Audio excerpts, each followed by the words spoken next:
कार्यक्रम के हम आखिरी पड़ाव पर हैं। हम हमारे सत्र के माननीय अध्यक्ष प्रोफेसर संजीव दुबे के अध्यक्षीय उद्बोधन की तरफ बढ़ रहे हैं। हम सब लोग संजीव सर से भलीभांति परिचित हैं। आपका मार्गदर्शन, स्नेह, सहयोग हिंदी विभाग को मिलता रहता है।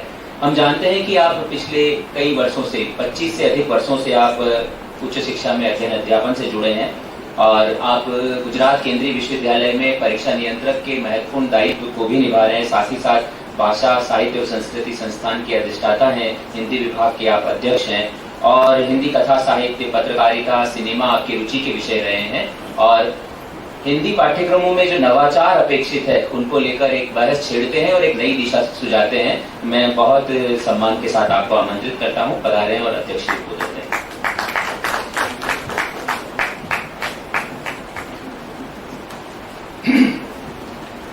धन्यवाद नवीन नंदवाना जी। मैं जब उदयपुर आता हूं तो यहाँ आना और यहाँ बोलना बहुत अच्छा लगता है।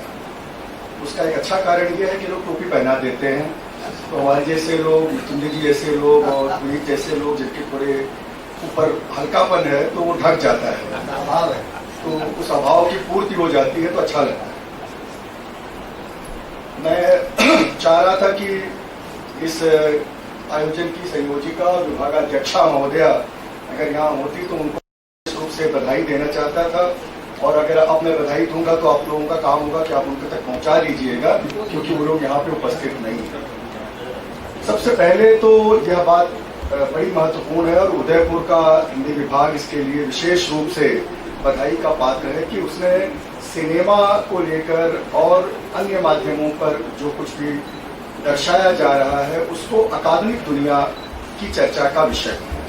ये बहुत बड़ी चीज है, इसकी बहुत जरूरत महसूस होती रही है और अब अगर उन्होंने इस काम को किया है तो आगे और भी विश्वविद्यालय इस तरह के काम को आगे बढ़ाएंगे, क्योंकि हमने इस पूरी की पूरी एक विधा को अपने अध्ययन, अध्यापन और चर्चा के क्षेत्र से बाहर कर दिया और उसका ही परिणाम रहा कि अभी मंच पे जो कुछ भी बातें हुई उससे भी ये पता चलता है कि कितना जरूरी है विश्वविद्यालयों में अध्यापकों और विद्यार्थियों के बीच में सिनेमा पर बातचीत करना। ये मेरी कोई टिप्पणी नहीं है, लेकिन आप सब भी इस बात से भली भांति परिचित हो रहे होंगे कि किस तरह से सिनेमा को देखा और दिखाया। एक जोक्स मुझे याद आता है, मैं सोचता हूँ कि इसको मैं ना कहूँ, लेकिन पिछले 15 सालों से मैं वो जोक्स कहने लायक स्थिति पा जाता हूँ, तो मैं कहने से फिर बाज भी नहीं आता और कहूँ क्यों न। तो हुआ ये कि एक महोदय हिंदी सिनेमा के बड़े दुर्दांत दर्शक रहे और उन्होंने एक फिल्म को लगभग 27 बार देखा।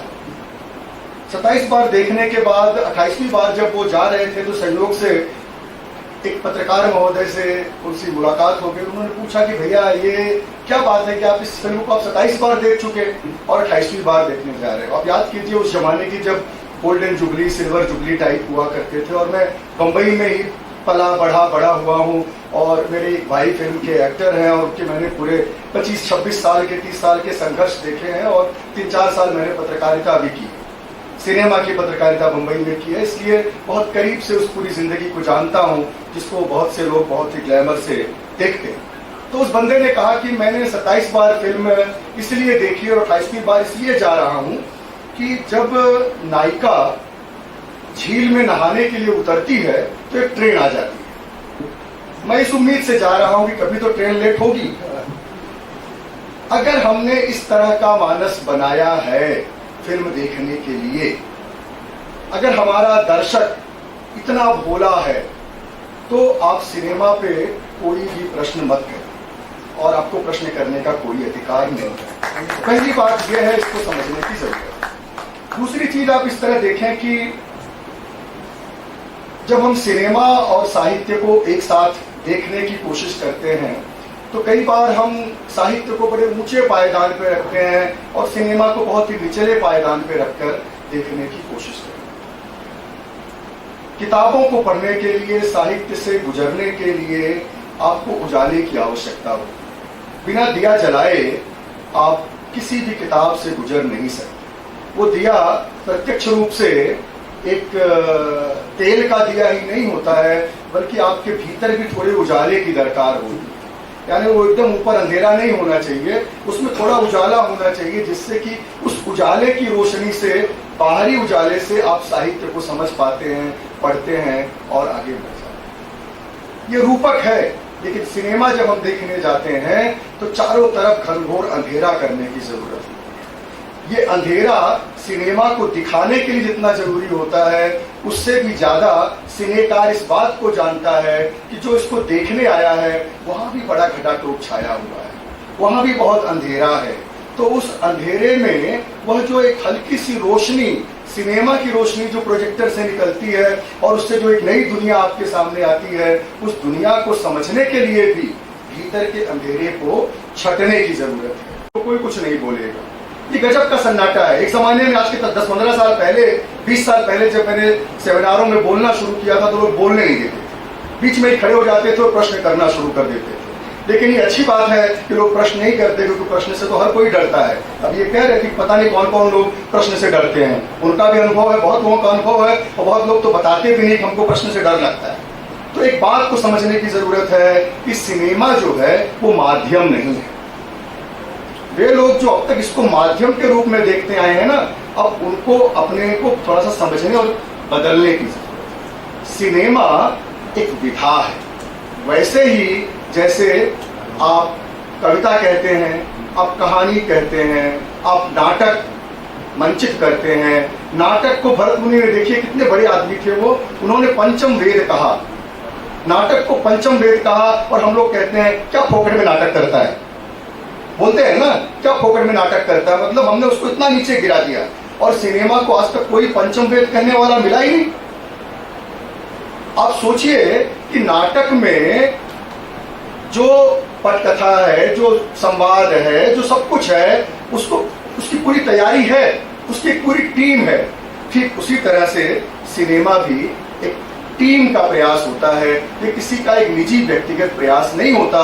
जबकि साहित्य, एक व्यक्ति भी अपने कहीं भी उसको लिख सकता है, साहित्य स्वांतः सुखाय लिखा जा सकता है, लेकिन सिनेमा स्वांतः सुखाय रचा नहीं जा सकता, क्योंकि वो उसमें एक व्यक्ति तो है ही नहीं, उसमें तो तमाम लोग शामिल हैं। भले आप कह लीजिए कि यह दर्शक का माध्यम है, लेकिन वो वो निर्देशक का माध्यम है, लेकिन निर्देशक का माध्यम होने के बावजूद उसकी टीम का हर हिस्सा, हर व्यक्ति उसको अपना समझकर उतना ही श्रम करता है, उतनी ही मेहनत करता है, और कई बार निर्देशक को करेक्ट भी करता है, और कई बार निर्देशक अपने निर्देशकत्व में इतना हावी हो जाता है उस करेक्शन को स्वीकार नहीं करता, और कई बार मुंह की खाने की नौबत भी आती है। लेकिन ये ध्यान रखिए कि ये निर्देशक टीम का कैप्टन है, तो उसको जो जिम्मेदारी मिली है वो अपने तरीके से ही खेलेगा, और हार जीत की जिम्मेदारी भी वो लेता है। मैं हमेशा इस बात को कहने की कोशिश करता हूं कि हमें अब एक जो टर्म इस्तेमाल करना चाहिए वो है हिंदी कलाएं। और हिंदी कलाएं जब हम कहें तो वो सारी कलाएं जिनका भाषिक आधार है, भाषिक माध्यम है, वो सब हिंदी कलाओं के अंतर्गत परिगणित की जानी चाहिए। और सिनेमा भी कला का ही एक विधा है, माध्यम नहीं। क्यों? क्योंकि अब पहले कहा गया कि ये तो एक सेलुलाइट पर इसको परोसा जाता है, इसलिए यह एक माध्यम है, लेकिन अब ये माध्यम नहीं रहा। अब इतना समय बदल गया है, इतनी तकनीकी परिवर्तन आए हैं, और थिएटर भी इस तरह से बदल गया। आप देखिए, मैं 97 में जब अखबार में काम करता था तो जर्मनी की एक मैगजीन से मैंने एक छोटा सा एंकर न्यूज निकाला, और मैंने कहा, न्यूज बनाई कि अब सैटेलाइट से दिखाई जाएंगी फिल्में। ये वो दौर था जब फिल्में रील के रूप में बनती थी और डब्बे में रखी जाती थी। लोग कहते थे कि उसकी फिल्म तो डब्बे में ही बंद रह गई, ये कहा जाता था। वो डिब्बे में ही बंद रह गई, यानी डिस्ट्रीब्यूटर ही नहीं मिला। और डिस्ट्रीब्यूटर कितनी बदमाशियां करते थे कि तीसरी कसम जैसी फिल्म को उन्होंने फ्लॉप करवा दिया। ये सब सच्चाई है कि किस तरह से, कहां से उसमें बाहर के माफियाओं का पैसा आया, कहां से बड़े बड़े फाइनेंसर पैदा हुए, वो बहुत लंबा विषय हो जाएगा, उस पर कभी और बात होगी। लेकिन अब वो स्थिति नहीं रही। अब तो आप बहुत अपने सामान्य मोबाइल कैमरे पर भी एक अच्छी फिल्म बना रहे हैं। और बहुत पहले मैंने हैदराबाद विश्वविद्यालय के एक व्याख्यान में 15 साल पहले मैंने कहा था कि अब आप अपनी फिल्म खुद बनाइए और अपनी फिल्म खुद रिलीज कीजिए, और आपका अपना चैनल है, और मैंने भी अपना यूट्यूब चैनल बना लिया। बिना किसी प्रचार के 400-500 लोग उसमें जुड़ गए हैं, और करीब कोई वीडियो तो 4000-5000 लोग देख भी लेते हैं। तो कहने का आशय ये है कि अब आपके पास वो सारी चीजें हैं। अब उस तरह की स्थिति नहीं है कि आप सिनेमा बहुत बड़े फाइनेंस का मामला है, इसलिए फाइनेंस कहाँ से आएगा, और तमाम तरह के समझौते आपको करने पड़ेंगे। हमारे गांधीनगर में ऐसे थिएटर भी हैं जिनमें 50 सीट भी है, 40 सीट भी है, 100 सीट भी है। तो वो कहाँ रहा कि आपको पूरा थिएटर भी भरना है। तो आप अपनी अच्छी फिल्मों को बनाने के लिए आगे बढ़ें, और हम लोग अपनी अकादमिक दुनिया में ये कोशिश करेंगे कि हम एक अच्छे दर्शक बना सकें, एक अच्छे दर्शक पैदा कर सकें, क्योंकि अच्छे दर्शक नहीं होंगे तो अच्छा सिनेमा कभी भी नहीं आएगा। अच्छे दर्शक नहीं होंगे तो अच्छे टैलेंट के लोग सिनेमा में अपनी भूमिका का निर्वहन नहीं कर पाएंगे। और सिनेमा और कलाएं आरंभ से ही सब तरह के जो बांटने वाली चीजें होती हैं उनसे मुक्त रहेंगी, और वो हमेशा मुक्त रहेंगी, क्योंकि वह जो कलाकार होता है वो किसी भी तरह के बायस से बाहर होता है, किसी भी तरह के क्या कहते हैं उसको, पक्षपात, द्वेष, इससे वो मुक्त होता है, तभी वो कलाकार कहलाता है। बातें बहुत कही जा सकती हैं। अभी किसी ने कहा कि सिनेमा के गीतों में बहुत सारा शब्द जो भाषा इस्तेमाल होती है। अरे ऐसा नहीं है भाई। इंदिवर ने लिखा था कि चंदन सा बदन चंचल चितवन। आप उस पूरे गीत को पढ़िए, मेरे पास समय नहीं है और गा मैं सकता नहीं हूँ, वरना मैं आपको गा के भी सुना देता। कि आप देखिए कि पूरी है ना, राजेंद्र कृष्ण ऐसे गीतकार हुए, आप उनको देखिए, उन्होंने एकदम सरल हिंदी, मूर्धन्य कवि थे। कितने लोगों ने कविताएं लिखी। कविता तो हृदय की सबसे वेदना को व्यक्त करने वाला शिल्प है। कितने लोगों ने कविताएं लिखी, विभाजन की उस त्रासदी को कविता में उकेरा। कुछ उपन्यास आए, कुछ कहानियां लिखी गई, लेकिन कविता सिरे से गायब रही। जब अज्ञेय जी की जन्म शताब्दी मनाई जा रही थी तो मैनेजर पांडे जी ने अज्ञेय की कविताओं का जिक्र किया और कहा कि ये कुछ 7-8 कविताएं अज्ञेय ने विभाजन पर लिखी थी। आधे लोग तो समझ ही नहीं पाए कि अज्ञेय ने विभाजन पर कविताएं लिखी भी थी। कहने का आशय ये है कि सिनेमा हिंदी की एक बहुत बड़ी धाती है, और हम सब जो हिंदी के लोग हैं उनको इस धाती का सम्मान करना चाहिए। अभी मैं देख रहा था कि कौन कौन सी फिल्में विगत दशकों में बहुत ही हिट हुई हैं।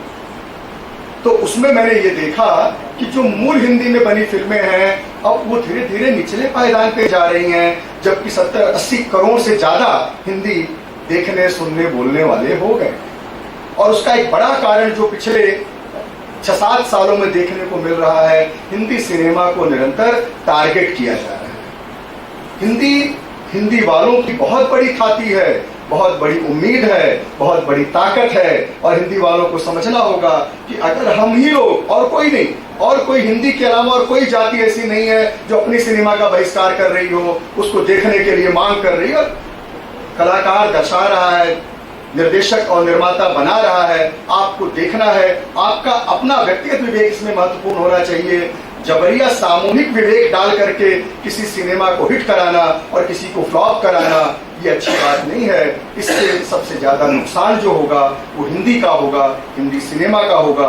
हिंदी सिनेमा की जो भूमिका रही है, जैसा मैंने अभी प्रदीप का जिक्र किया, बहुत सारे लोग रहे जो इंडियन पीपल थिएटर एसोसिएशन बना, कितनी सारी फिल्में बनी, धरती के लाल, नीचा नगर, अछूत कन्या, पड़ोसी, दुनिया न माने, किस्मत, सुजाता, आदमी, अंदाज, रोटी, प्यासा, मदर इंडिया। आप पढ़ाइए ना इसको क्लास में, क्या दिक्कत है आपको पढ़ाने में? आप क्यों उसी पे जाएंगे जहां पे कोई पूछेगा कि चोली के पीछे क्या है? अरे वो भी एक सच है। हमारे नाटकों में इससे भी ज्यादा भलेस बातें कही जाती रही हैं, और वो कहीं जा रही हैं, तो उसको इतना बुरा मानने की जरूरत भी नहीं है। अच्छी चीजों को ग्रहण कीजिए, बुरी चीजों को त्याग दीजिए, यही सांस्कृतिक विवेक है। ग्रहण और त्याग, यही सांस्कृतिक विवेक है। जिस सभ्यता में, जिस समाज में यह ग्रहण और त्याग का विवेक जिंदा रहेगा, वही समाज आगे चलेगा, वही संस्कृति आगे चलेगी। आप लोगों ने बात करने का मौका दिया और कम समय ही था, कितना सुंदर आयोजन है, कलम भी हाथ से बनाई हुई है। यह सब ये बताता है कि कितनी मेहनत से उदयपुर के सुखाड़िया विश्वविद्यालय के हिंदी विभाग के लोगों ने इतने दिनों से तैयारी की है। इसके लिए हमारी मित्र और बहुत ही शुभचिंतक नीतू परिहार जी, नीता त्रिवेदी जी अभी फिर बाहर यहाँ बैठी हुई हैं, और मेरे बहुत ही प्रिय भाई नंदवाना जी, आशीष जी, और आप सभी का मैं बहुत शुक्रिया अदा करता हूँ। बाकी तो सेमिनार तो हॉल के बाहर होता है, बैठेंगे, खूब बात करेंगे। धन्यवाद।